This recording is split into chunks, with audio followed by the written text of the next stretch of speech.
My final guest is Randall Rutta, CEO of the National Health Council, a nonprofit association of patient advocate health organizations.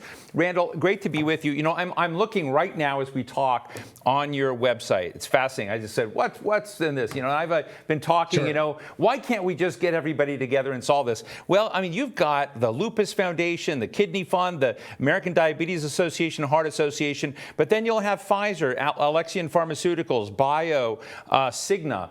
And so you actually are the place that, in a way, convenes many of the stakeholders in this healthcare debate.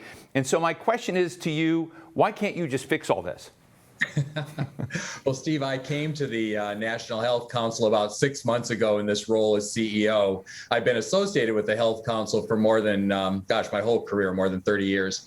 And I agree with you. This is the place for us to problem solve together. The National Health Council represents patients, about 160 million patients that have chronic conditions, complex conditions, disabilities, who are represented by all those patient groups that you saw on our site. More than 140 different organizations are part of the National Health Council brain trust, if you will. And we're actively engaging with members of Congress, with the private sector, with anybody who's making decisions about, and we would encourage with, patients to move forward in a way that enhances access and improves outcomes for all patients in an affordable and equitable way. Well, let me just ask you some point-blank questions as a layperson. Sure. I can't pretend, you know, just listening to Lisa have a very sophisticated discussion. You know, I'm coming at this as someone on the outside of this, but when I was talking to Dr. Seshamani, she's just very, very direct. You know, she wants the Biden administration wants to, as a government, negotiate directly with pharmaceutical firms rather than those pharmaceutical firms, you know, negotiate as they do now privately with pharmacy benefit managers and other actors to try. And they argue that, you know, they're providing, you know, very robust benefits across, you know, various particularly pharmaceutical options. But what is lost and what is gained if the government would take this role? Are we overestimating what the government can do? I'm constantly amazed that the government thinks it can do all the things it can do, and, you know, very regularly disappointed in what the government does. But I mean, how do you feel about that pretension that the government can insert itself into that and interfere in that private activity? Well, you know, we absolutely are encouraged by the interest of the Biden administration, certainly many in Congress that really want to improve the benefit under Medicare in prescription drugs, but actually in all of the different services and supports that are there for people who are older, people with disabilities that are covered by Medicare, whether it's under Part D or Part B or all of the different services that are provided, including those where the plans themselves through Medicare Advantage are playing a creative role in bundling services and supports and access in a way that invests in beneficiaries so that they can achieve their greatest health.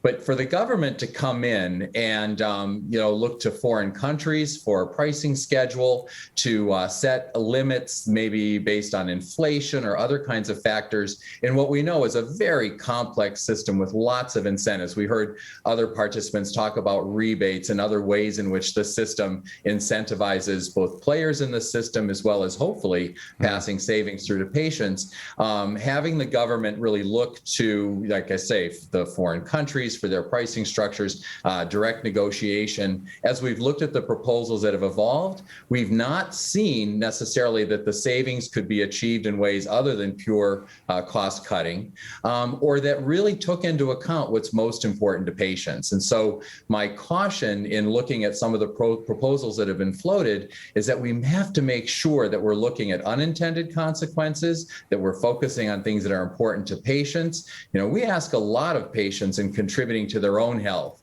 leading a healthy life, taking their medicines as prescribed, following through on doctors' therapy orders, whatever the instructions might be to achieve their health. That's what our patient groups are promoting.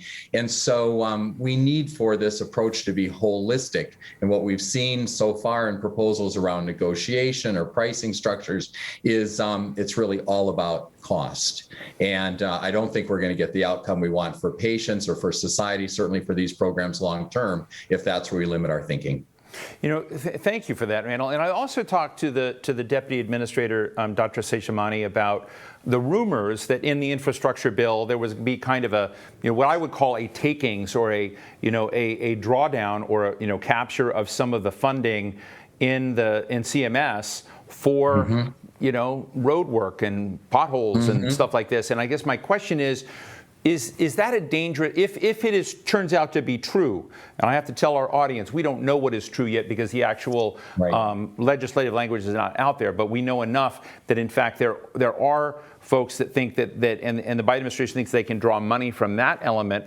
that was designed to help get patients at the counter more to lessen their out-of-pocket expenses. And is it smart to kind of use that as a fund to fund other priorities of government like broadband and stuff? Right. And I think that is a danger in these big packages. You're not quite sure, how one part of a package might affect another. But, the bottom line for us is that if savings can be achieved, and there probably are ways to find savings, I would want to see those savings come right back into investing in patients in a way that lowers costs and improves their health benefit. So certainly, as we look at some of the proposals that are out there, having any funds that are able to be leveraged through savings or other ways, having those come back to those patients either directly at the pharmacy counter or indirectly through improved access to care, to medicines and services, because there are so many gaps in our system still. I was really proud to be a part of the effort to create Part D and then see it implemented, which is an amazing task of public-private, collaboration. The entire community was involved in helping seniors and people with disabilities understand this new benefit of the time. We've been evolving it over time. The extent to which we're going to look at places to find some savings within the current system, let's make sure that any benefit of those savings comes back and first and foremost benefits the patient in their health. Because that's where we're going to really see the ability of Congress and others to celebrate what's been a strengthening of a benefit as opposed to a transfer of resources to other compelling needs. But there are so many needs in the healthcare community, as you know, and having those savings, those ways to find value, stay within the system for patients is the best approach. Randall, I'm going to ask you a out of left field question, but you seem to have all the players in this world. One of the things we've been struggling with, and I'm very happy that in your Twitter feed you had a salute to Disability Pride Month, that this month is about respecting and thinking about those folks with disability. But when you think about inclusion more broadly, not only the COVID response, but frankly, it's been there for a long, long time. Healthcare and health provision, how we reach people, is very uneven in parts of this country. If you go to greater Baltimore area, there are districts where you can have 20 years difference in life expectancy. And we hear a lot about the absence of trust. I talked to lots of Black and brown community members, patients, who say, hey, in the healthcare system, we don't see people like us. I guess my question is one on inclusion and diversity and healthcare. We're talking about costs and whatnot, but aren't there other dimensions of access and provision that we ought to be including in programs like this so that we make sure that as we look at this ecosystem, we're not accepting the situation as it is, that somehow we're building trust with these communities that for whatever reason either can't afford or can't have access or choosing not to because they're not sure they fit in. I don't know how to put it any other way, but it just seems to me that ought to be part of this discussion. You're absolutely right. One of the things that the pandemic did is shined a very bright light on how many areas of gaps and areas of inequity exist within our healthcare system. And so more than a year and a half ago, all of the members of the National Health Council, including the pharma groups, other parts of industry, clinicians, researchers, and all the patient groups launched an initiative around equity to make sure that as we think about healthcare holistically, we really focus on the individual, the patient, their family and community, and look to close those gaps and build that trust in a way that then will support people in their their own health and really start us down a path to end that systemic racism that has occurred, or those consistent and persistent gaps that have emerged over the years, to really put those to rest. And what better place to do that is healthcare, but you have to think of healthcare more broadly. That's where this conversation around social determinants of care. It's not just healthcare, but it's access also to clean water and groceries and a secure home environment. These are all things that add up to a greater sense of health and well-being and really support the community. I think we will not see the kind of economic recovery, the return to work, the kind of participation we're looking for in society until we look at healthcare, and then healthcare holistically, as you just suggested, Steve. Randall, we are taking questions to the audience, and we have a good question from Christina. Christina?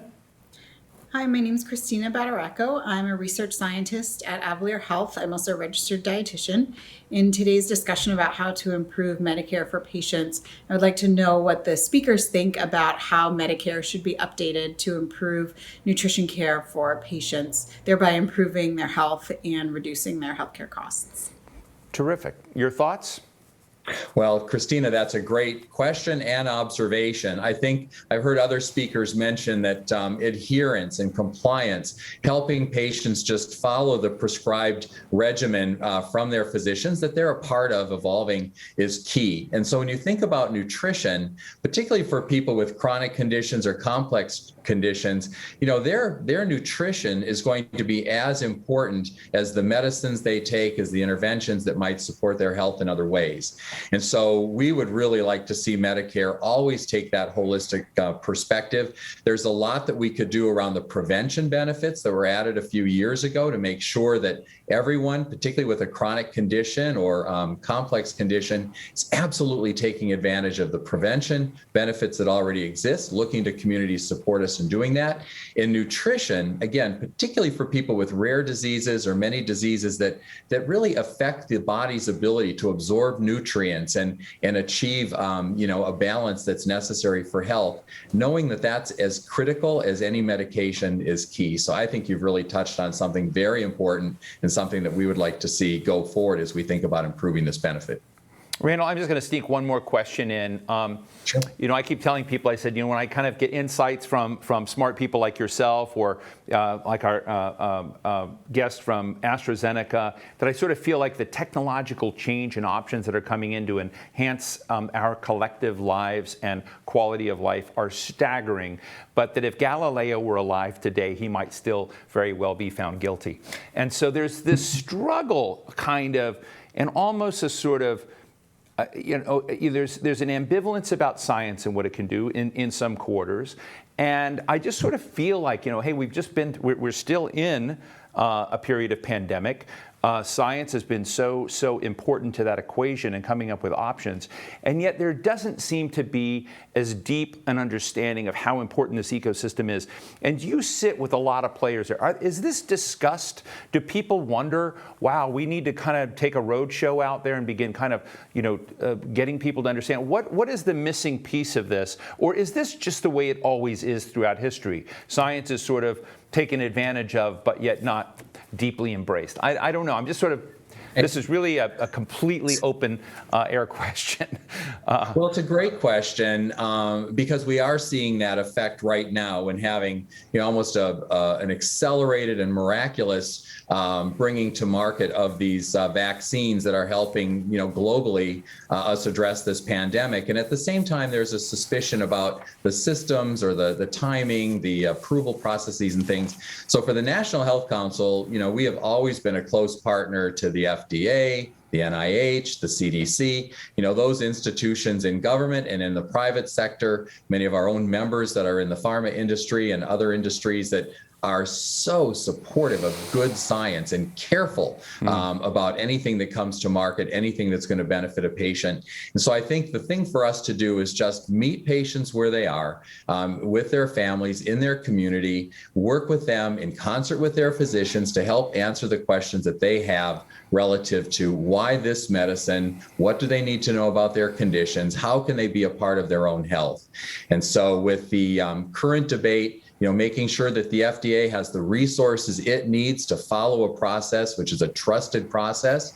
We're actually hosting a conference in October called The Trustworthiness of Science and Trust in Science, those two concepts side by side to get at exactly what you're suggesting. But the patient groups in particular, in partnership with the clinicians and the academics and the industry, absolutely are focused on making sure that people can count on the medicines that they take, the prescriptions or prescribed recommendations for them to achieve their health, and trust in that. And the most important way to do that is engage those patients at every step in the way, through education, through participation in clinical trials, through active collaboration with their peers and their physicians and others, so that they feel that they're a part of the process, they understand it better, and as you suggested earlier, they see themselves in a process that we know is dedicated to their health, but it doesn't always feel that way. And that's progress that we can make together, and it's not that far off if we focus on it.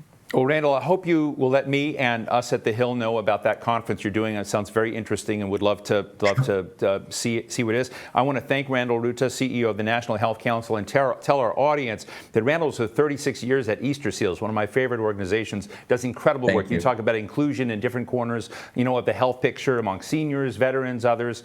Very important, was President and CEO there. So, Randall Rutta, thank you so much for joining us. Thank you so much, Steve. Really appreciate this session today. That brings us to the end of our program today. A very big thank you to Pharma for its support of these conversations, and to all of you attendees for joining us today for this discussion. For any of you who missed these conversations or you want to share them with others, we will have the video up on our website shortly. I'm Steve Clemons. Be well.